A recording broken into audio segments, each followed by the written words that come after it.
Sub inspector recruitment मामला।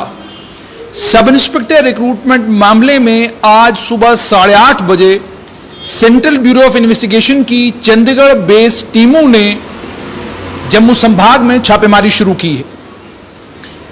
जानकारी के मुताबिक सूत्र बताते हैं कि 25 लोकेशंस पर लगभग 250 के करीब सीबीआई की नफरी सुबह 8:30 बजे के करीब पहुंची और उसके बाद यह रेड शुरू हुई।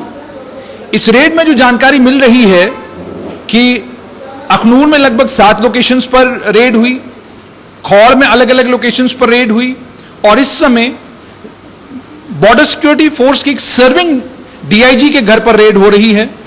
जम्मू कश्मीर पुलिस के एक सर्विंग एएसआई के घर पर रेड हो रही है। उसके अलावा सीआरपीएफ से रिटायर्ड एक सीआरपीएफ जवान के घर पर रेड हो रही है। उसके अलावा एस्पिरेंट्स हैं जिनके घरों पर रेड हो रही है। एक डीडीसी हैं जिनके घर पर रेड हुई और इल्जाम यह है कि उनके सुपुत्र को भी सब इंस्पेक्टर रिक्रूटमेंट मामले में फायदा हुआ है। सब इंस्पेक्टर रिक्रूटमेंट मामले में उनका सुपुत्र भी सिलेक्ट हुआ है। एडुमैक्स वो लाइब्रेरी जिस लाइब्रेरी को लेकर संदेह की उंगली सबसे पहले इस लाइब्रेरी के ऊपर अखनूर में उठी थी, उस लाइब्रेरी के ऊपर भी सुबह तड़के रेड हुई। रेड खत्म होने के बाद वहां से सीबीआई की टीमें कुछ रिकॉर्ड उन्होंने सीज किया है। वो रिकॉर्ड सीज करके टीमें लेकर चली गई। जो बीएसएफ के सर्विंग डीआईजी हैं उनके घर पर भी जो छापेमारी हो रही है उसमें भी बताया जा रहा है कुछ रिकॉर्ड है जिस रिकॉर्ड को सेंट्रल ब्यूरो ऑफ इन्वेस्टिगेशन की टीमों ने सीज किया है। जानकारी के मुताबिक यह भी बताया जा रहा है कि सीबीआई ने इस मामले में 25 लोगों के खिलाफ एफआईआर दर्ज की है और इन 25 लोगों के खिलाफ एफआईआर दर्ज करने के बाद अब आज सीबीआई ने तड़के इस मामले में रेड करना शुरू की। आपको यह भी याद होगा सीबीआई की टीम को जानकारी के मुताबिक एसएसपी सीबीआई डॉक्टर विद्युत विकास जो हैं वो लीड कर रहे हैं और साफ तौर पर केंद्र सरकार से भी आदेश यही है कि किसी को भी बख्शा न जाए। यहां पर यह बताना आपको जरूरी है कि जम्मू कश्मीर के सीआईडी विभाग ने सबसे पहले इस मामले का भांडाफोड़ किया था। जानकारी जो मिल रही है उसके मुताबिक सीआईडी विभाग ने फौरन चेताया था अपने विभाग के आला अधिकारियों को, उनको बताया था कि सब इंस्पेक्टर रिक्रूटमेंट मामले में ऐसा लगता है कि बेईमानी हुई है और एक रिपोर्ट आज से लगभग 1-1.5 महीना पहले जो है सीआईडी विभाग को सौंपी गई और जिस रिपोर्ट में उन्होंने साफ तौर पर कहा कि इस मामले में पैसा लिया गया है, पेपर पैसा लेकर खरीदा गया है और खरीदने के बाद वो पेपर बेचा, वो पेपर अलग अलग बच्चों को दिया गया है जिस पेपर का इस्तेमाल करके उन बच्चों ने अच्छे खासे नंबर लिए हैं। यह भी अब सामने आ चुका है। जैसे मैंने आपको कहा कि यूट्यूब के ऊपर और सोशल मीडिया के ऊपर जिस वक्त ये हंगामा हुआ उस वक्त भी यूट्यूब चैनलों के ऊपर बच्चों ने ये सारा एनालिसिस किया था और इन तमाम चीजों को सामने रखा था और यकीन करना मुमकिन नहीं था। यानी विभाग के आला अधिकारी जो हैं वो भी यकीन नहीं कर पाए पहले कि क्या वाकई इस तरह का कुछ हो सकता है, क्या वाकई सर्विस सिलेक्शन बोर्ड में सेंध लगाई गई है। और अब ये भी तथ्य सामने आ रहे हैं कि सर्विस सिलेक्शन बोर्ड ने जिस एजेंसी को हायर किया था उस एजेंसी पर भी अब सवाल खड़े होने शुरू हो गए हैं कि जिस रेट पर एक दूसरी एजेंसी सस्ते रेट में यही इम्तिहान कराने के लिए तैयार थी, लेकिन एक ऐसी एजेंसी जिसको कुछ जगहों पर बैन भी किया गया था, आखिरकार उस एजेंसी को ठेका दिया क्यों गया, ये सारे सवाल भी पूछे जा रहे हैं।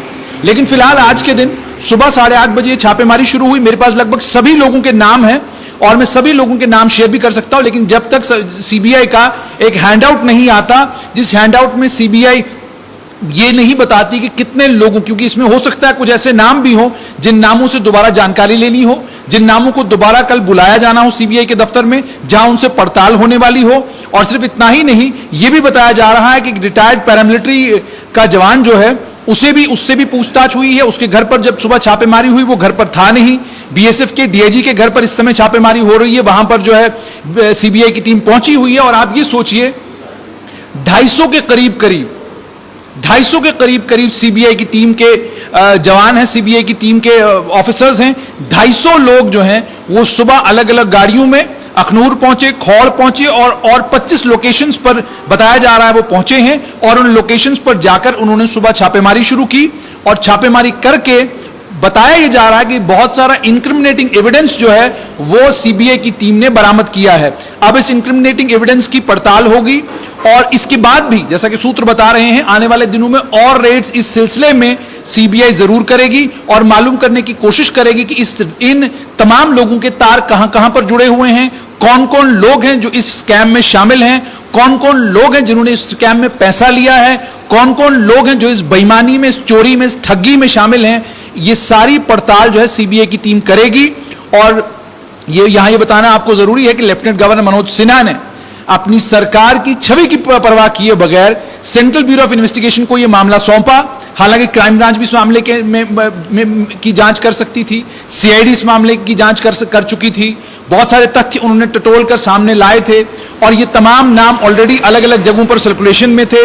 लेकिन तथ्यों के आने के बाद उन तथ्यों को टटोला गया। सेंट्रल ब्यूरो ऑफ इन्वेस्टिगेशन बताया जा रहा, सूत्र बता रहे हैं कि लगातार इस पर काम कर रही थी और अलग अलग तरह का इलेक्ट्रॉनिक एविडेंस और अलग अलग तरह का एविडेंस जो है वो कलेक्ट करने में लगी हुई थी। और आज सुबह सीबीआई की टीमों ने छापेमारी शुरू कर दी और छापेमारी का एक मकसद कि उन तमाम जगहों पर पहुंचा जाए जिन तमाम लोगों के ऊपर यह इल्जाम है कि वो लोग इस बेईमानी में, इस चोरी में शामिल हैं। रेड्स अभी भी कई जगहों पर चल रही हैं और अभी भी आधिकारिक प्रेस नोट इस मामले में सेंट्रल ब्यूरो ऑफ इन्वेस्टिगेशन ने इशू नहीं किया है। जिस समय एक आधिकारिक प्रेस नोट आएगा वो भी आपके साथ शेयर करेंगे। लेकिन फिलहाल के लिए खबर यही कि अखनूर, खौर और जम्मू के कई और इलाकों में सेंट्रल ब्यूरो ऑफ इन्वेस्टिगेशन की 25 लोकेशंस पर 250 के करीब 200 से ज्यादा बताए जा रहे हैं कि जवान सेंट्रल ब्यूरो ऑफ इन्वेस्टिगेशन के कर्मी हैं जो इस रेड में शामिल हैं। 8:30 बजे ये रेड शुरू हुई और किसी को भी बख्शा नहीं जा रहा है। आप रूलिंग पार्टी के सदस्य हो सकते हैं, आपका रूलिंग पार्टी के साथ कनेक्शन हो सकता है, आप बीएसएफ में एक आला ओहदे पर हो सकते हैं, आप सीआरपीएफ में एक इंपॉर्टेंट आदमी हो सकते हैं, लेकिन सेंट्रल ब्यूरो ऑफ इन्वेस्टिगेशन ने किसी को भी नहीं बख्शा। तमाम लोगों के घर पर रेड हो रही है, पड़ताल की जा रही है, रिकॉर्ड खंगाले जा रहे हैं और रिकॉर्ड को जमा किया जा रहा है। सीबीआई के काम करने का अपना तरीका है। सब इंस्पेक्टर रिक्रूटमेंट मामले में रेड हो चुकी है और इस रेड के बाद अब क्या कुछ आता है वो सीबीआई शाम को प्रेस नोट में बताएगी। लेकिन फिलहाल के लिए जानकारी है कि जो सीबीआई ने एफआईआर लॉन्च की है उस एफआईआर में बताया जा रहा है कि 20 से 25 लोगों के नाम है। लेकिन जब एफआईआर की कॉपी सामने आएगी, हैंड आउट सामने आएगा, तभी जाकर इस बात की पुष्टि होगी कि सीबीआई की एफआईआर में वाकई कितने लोगों का नाम है। और दूसरा ये कि ये रेड पहला चरण था रेड्स का, इसके बाद अन्य और कई लोग हैं जो इस स्कैम के साथ जुड़े हुए होंगे, जिनके नाम सामने आ सकते हैं, उन्हें भी बख्शा नहीं जाएगा। यह साफ किया जम्मू कश्मीर की सरकार ने भी और सीबीआई को भी दिशा निर्देश यही है।